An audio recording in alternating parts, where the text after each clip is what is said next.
안녕하세요. 수박겉핥기입니다. 오늘은 사마천의 사기 130편 중 37번째 이야기, 위강숙세가를 펼쳐보려 합니다. 위나라 900년의 역사를 다룬 이 기록은 도덕이 무너질 때 국가가 어떻게 서서히 그리고 처참하게 무너져 내리는지를 보여주는 거대한 역사적 경고장입니다. 지금부터 그 흥미진진하고도 묵직한 서사를 따라가 보겠습니다. 오늘 영상의 순서입니다.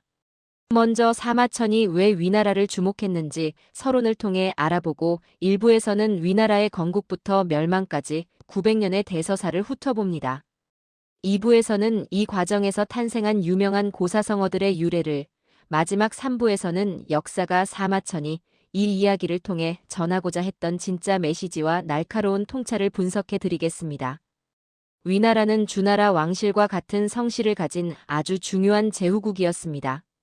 사마천은 이 나라의 역사를 기록하면서 단순한 연대기를 넘어선 하나의 패러다임을 제시합니다. 바로 가족 윤리의 붕괴가 곧 국가의 해체로 이어진다는 것입니다. 효와 우애가 사라진 자리에 남은 것은 혼란뿐이라는 이 900년의 교훈극, 과연 어떻게 시작되었을까요? 제1부 위나라 900년의 대서사입니다. 가장 이상적인 건국에서부터 가장 치욕적인 소멸까지의 과정을 추적합니다. 위나라 역사의 시작은 주나라 초기의 대혼란, 삼감의 난과 맞닿아 있습니다. 상나라의 부흥을 꾀했던 반란을 진압한 후 주공단은 자신의 동생인 강숙을 상나라 유민들의 본거지였던 은허, 즉 조가 지역에 봉합니다. 이는 무력이 아닌 덕망 있는 왕족을 보내 패배한 유민들을 교화하고 다스리려는 고도의 정치적 결단이었습니다. 지도를 보실까요? 위나라는 황하 북쪽, 옛 상나라의 수도였던 은허를 기반으로 합니다. 이곳은 중원 문명의 핵심이자 전략적 요충지였습니다. 강숙은 이곳에서 상나라의 거친 유풍을 덕으로 감싸 안아야 하는 막중한 임무를 띠고 건국을 시작했습니다. 어린 동생이 걱정되었던 주공은 강숙에게 세 편의 지침서를 내려줍니다. 백성을 어린아이 돌보듯 하라는 강고, 나라 망치는 술과 사치를 경계하라는 주고, 목수가 제목을 다루듯 정성을 다하라는 제재가 그것입니다. 사마천은 이 건국 이념을 아주 상세히 기록했는데요. 이는 훗날 등장할 타락한 군주들을 평가하는 도덕적 기준점이 됩니다. 건국 초기, 위나라는 순항했습니다. 특히 기원전 9세기경 무공의 치세 때 전성기를 맞이합니다. 견융족의 침입으로 주나라 왕실이 위기에 처했을 때 무공은 왕실을 구원하는 큰 공을 세웁니다. 그 덕분에 위나라 군주의 자기는 후에서 공으로 격상되었고 국가의 위상은 하늘을 찔렀습니다. 하지만 영광은 오래가지 못했습니다. 선공시대에 이르러 위나라 도덕사에 씻을 수 없는 원죄가 발생합니다.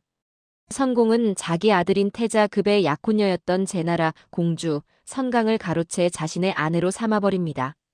며느리가 될 사람을 부인으로 맞이한 이 끔찍한 폐륜은 위나라를 지탱하던 인륜과 사회 질서를 송두리째 무너뜨리는 신호탄이 되었습니다. 비극은 여기서 멈추지 않았습니다. 선공과 선강은 공모하여 태자급을 죽이려 했고 이복 동생 수는 형을 구하려다 대신 죽임을 당합니다. 결국 태자급마저 스스로 목숨을 끊죠. 아버지가 아들을 죽이고 형제가 서로를 대신해 죽는 이 참혹한 상황. 사마천은 이를 두고 천륜이 붕괴한 지옥도라며 비통해했습니다.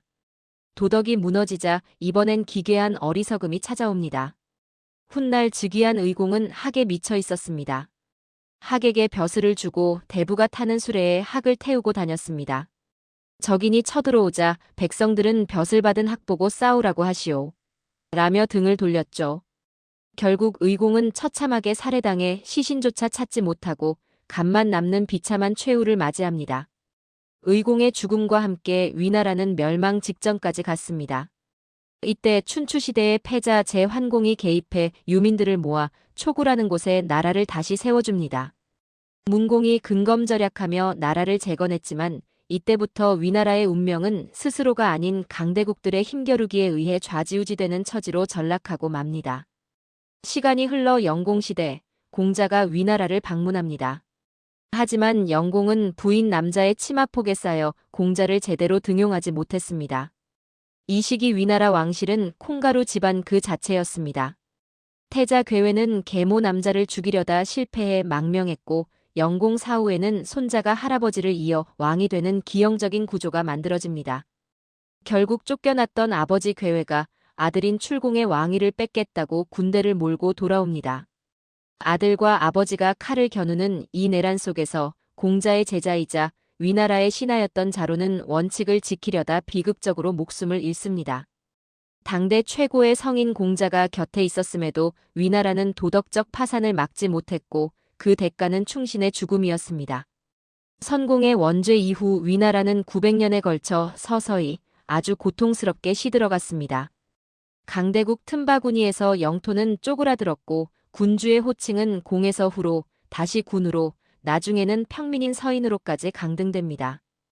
기원전 209년 진나라에 의해 완전히 소멸할 때까지 위나라는 껍데기만 남은 채 굴욕적인 삶을 연명해야 했습니다. 제2부입니다. 이 비극적인 역사 속에서 탄생해 지금까지 전해지는 고사성어, 그 말 속에 담긴 이야기를 풀어보겠습니다. 첫 번째는 어망홍리입니다.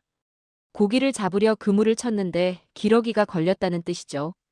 훌륭한 신랑감인 태자, 급을 기대했던 제나라 공주가 늙고 탐욕스러운 시아버지 선공에게 걸려든 기막힌 상황을 풍자한 말입니다. 구하려던 것은 못 얻고 엉뚱한 화를 입었을 때 쓰는 이 말에는 위나라 왕실의 추악한 스캔들이 담겨 있습니다. 두 번째는 부복납간입니다. 배를 갈라 간을 넣는다는 뜻으로 학을 사랑했던 의공이 살해당해 간만 남게 되자 충신 홍연이 자신의 배를 갈라 주군의 간을 품고 죽었다는 일화에서 유래했습니다.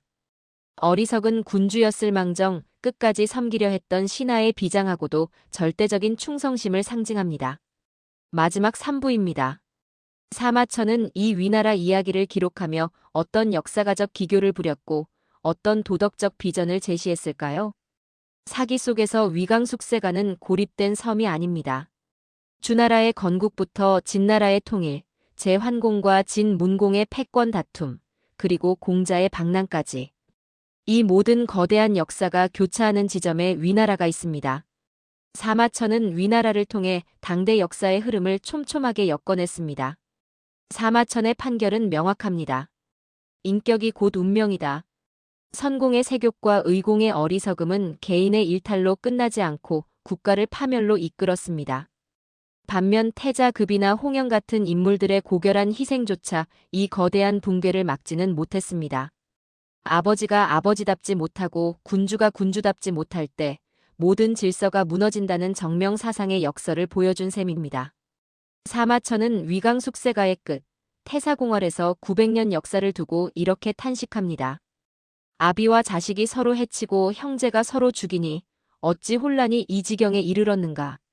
그는 모든 멸망의 씨앗이 바로 선공이 저지른 인륜 파괴, 즉 가족 윤리의 붕괴에 있다고 콕 집어 비판합니다. 결론입니다. 위강숙세가는 단순한 과거의 기록이 아닙니다. 도덕적 진실성이 없는 리더십은 지속 불가능하며 도덕적 실패는 갑작스러운 죽음보다 더 무서운 길고 치욕적인 소멸을 가져온다는 사실을 보여줍니다. 사마천이 2000년 전 던진 이 묵직한 경고는 오늘날 우리에게도 여전히 유효한 울림을 줍니다. 오늘 수박 겉핥기에서는 위나라의 900년 흥망성쇠를 훑어봤습니다. 역사가 전해주는 서늘한 교훈 어떻게 보셨나요? 유익하셨다면 구독과 좋아요 부탁드립니다. 시청해주셔서 감사합니다.